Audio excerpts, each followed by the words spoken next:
আসসালামু আলাইকুম, ওয়েলকাম। আজকে শেখাবো স্লিপ নট।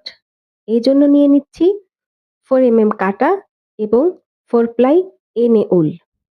খুবই ইজি, একটু খেয়াল করে দেখলেই আপনারা পারবেন। সুতাটার ছোট পাশ আপনাকে ১ম এ নিতে হবে হাতের বাঁ পাশে। এই যে এভাবে।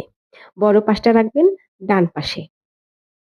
এরপর আপনি ২ টো আঙুল একসাথে করে দেখুন আমি কিভাবে করছি। একবার সুতাটাকে আমি পেঁচিয়ে নিলাম। আমি কিন্তু সুতাটা ধরে রেখেছি, ছেড়ে দেইনি।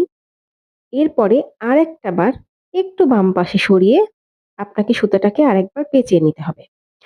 এরপর আমরা হুকটাকে এই দুটো সুতোর মাঝখান থেকে দিয়ে বাঁ পাশের সুতাটাকে টেনে নিয়ে আসবো। কিন্তু নিচের সুতা কিন্তু আমি ছাড়িনি এবং দুটো সুতো এভাবে আমি হালকা করে টেনে দিচ্ছি। আমাদের ম্যাজিক লুপ এটাকে বলে স্লিপ নট, যেটা হয়ে গেল। এই যে দেখুন, ওখানে সামান্য আপনাকে একটু লুজ রাখতে হবে। খুব বেশি টাইট করলে আপনি চেইন তুলতে পারবেন না। আবার অনেক বেশি যদি আপনি